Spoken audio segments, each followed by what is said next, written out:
What's up, guys?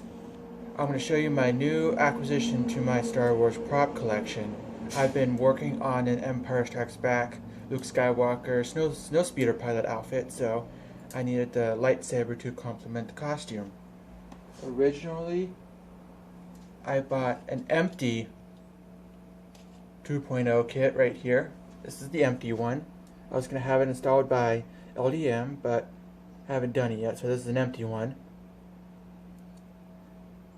So I was going to use this for my Empire Strikes Back snowspeeder Luke costume, but then came across Korbanth's website, and then I noticed that they had installed Graflexes available, ready to ship, and then I got a convention coming up, so I decided to get the installed Graflex 2.5 from Korbanth. It was already installed, finished, ready to ship, and I have it in hand right now before my convention. I ordered it on last Friday, and my convention is coming up is this Saturday.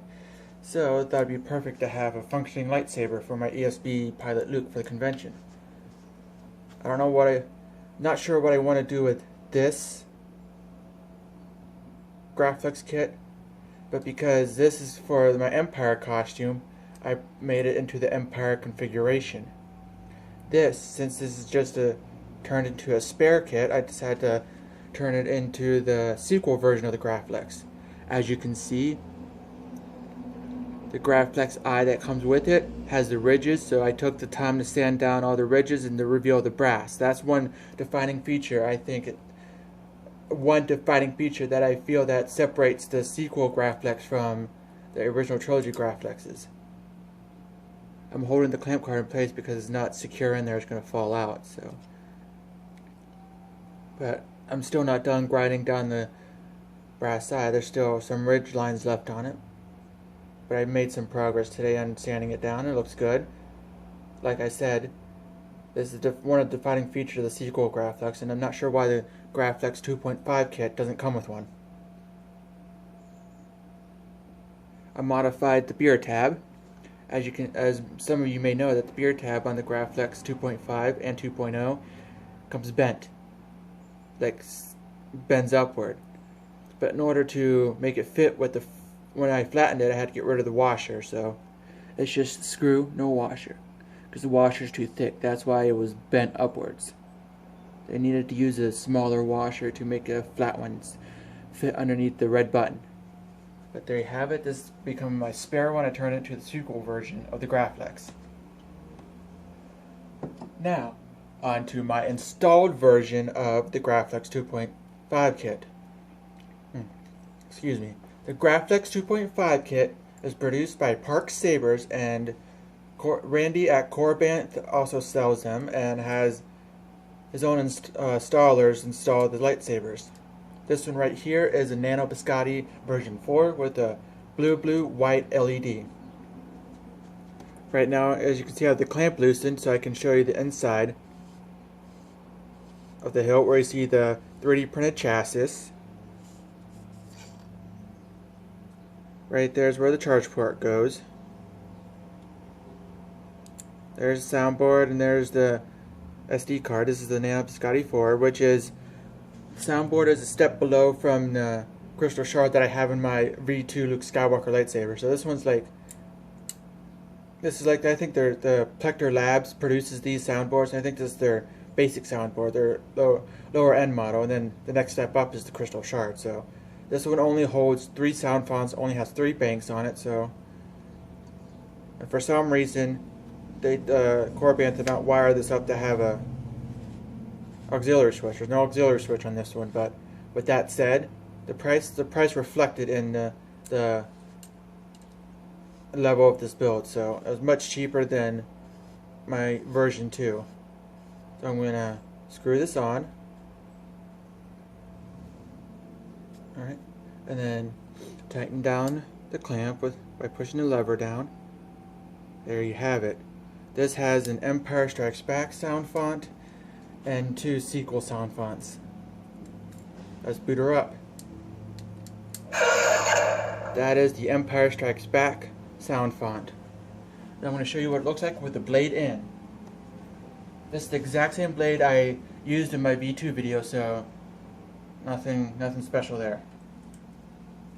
Oh, by the way, what I like about the Graflex is there's so many buttons and screws on it that any of them could act as the blade retention screw, so you don't need to drill in a hole and have an ugly set screw where it shouldn't be. Let's put this blade in. It's a little tricky because of the bunny ears. There we go. And let's tighten the blade retention screw, which is the bottom red button, by the way. Tighten that. And here we go. This is the Bespin 2 sound font.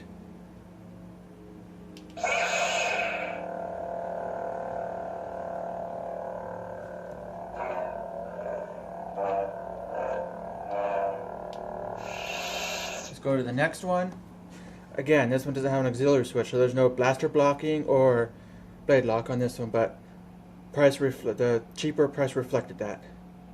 I knew going in buying this, but the availability is what sold me on this product. I don't have to wait for somebody to build it.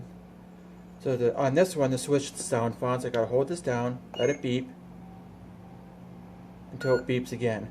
The belonging you seek is not behind you. It is ahead. This is the Force Awakens sound font, and that was Maz Kanata, quote from The Force Awakens. It sounds like the sound font when Finn first uses the lightsaber against the stormtrooper at Maz's palace.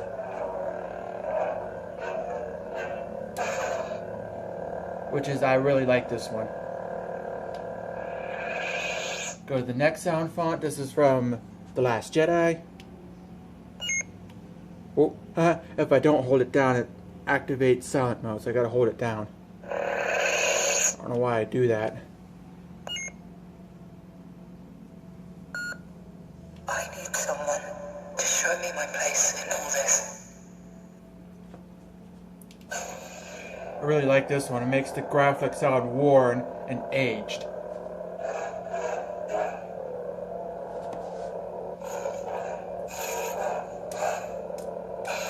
Then you see the white flash on Clash.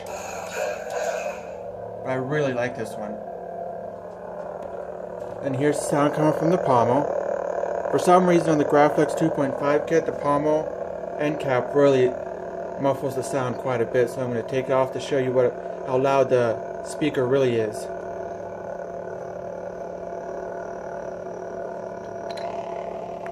Pretty loud, because this really muffles it quite a bit.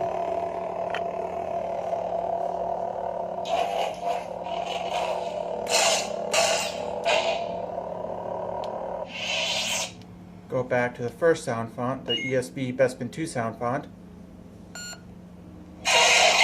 And that right there is when Luke enters the chamber. That sound when the door beneath him closes. So I like that. The only thing I don't like about this sound font is it has the screeching sound that you hear in Return of the Jedi. If you do watch The Empire Strikes Back, you will hear the screeching as he activates his lightsaber for the first time against Darth Vader. But you do hear it, but it's an addition. It's a special edition ad. It's added to the 2004 DVD release. I don't know why they replaced it with the original activation sound. So ever since then, Empire Strikes Back Luke sound fonts have always incorporated that screeching sound, which I don't agree with because it's not the original activation sound that you would hear back in the theaters when the movie came out. It was added in 2004 on the DVD release. So that's why I don't like the screeching sound for ESB Luke. A majority of the fonts have that screeching sound for ESB Luke, but the rest of the sound font, in my opinion, is perfect for the ESB Luke saber.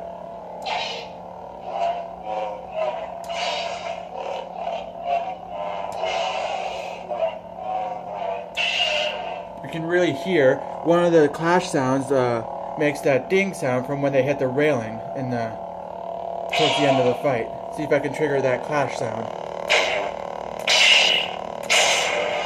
There it is, right there where they hit the railing at the end of the duel, right before Vader chops his hand off and makes the big reveal.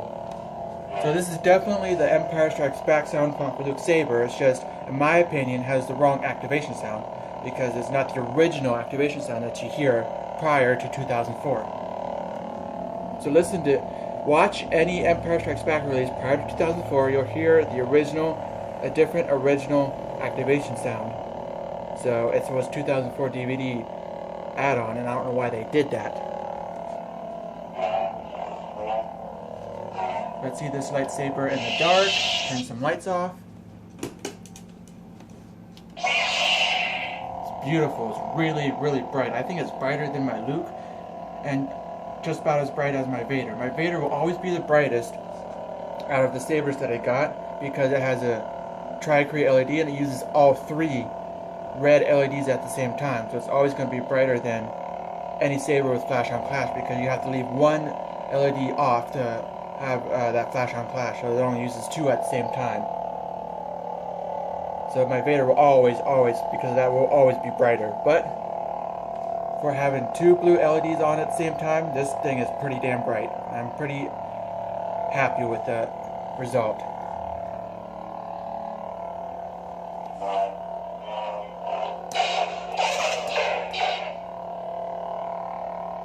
Alright. I do want to mention that when I got this lightsaber, I had problems with it. I had to work on it. So what happened was, I'll show you. When I take off the end part of the lightsaber, only the bottom part is supposed to unscrew. But when I received it, I screwed this back on, and when I went to take it back off again, it unscrewed the inner chassis part of the hilt. And that, in effect, made the wire connection between the switch and the soundboard come loose. The connection between the switch and the soundboard was kind of weak, so I ended up having to glue them together. Get this, it was a pain in the ass to get this saber put back together. One of the times I was trying to put it back together, I accidentally broke one of the wires to the switch. I had to get that fixed, got that fixed, and I tried to reassemble it. I ended up gluing the wires to the plastic connector between the switch and the board, and then I had to be very, very careful on reassembling it. I did it several times before I successfully got this put back together. So I'm not sure if that's the case with all their lightsabers. I don't know if they have the same connection with all their lightsabers between the switch and the board, or if mine was just a freak accident. I'm not really sure, but I did tell Korbanth that what happened to my lightsaber. He did offer to repair it, replace it, or give me a refund, but by the time he replied back to me, I already got the lightsaber repaired. So, and I basically just wanted him to know what happened to it, just to avoid any future problems, just to make sure that the switch connection between the switch and the board is stronger next time. But yeah, there's my Graflex 2.0 kit installed by Korbanth LLC. And I'll talk to you guys later.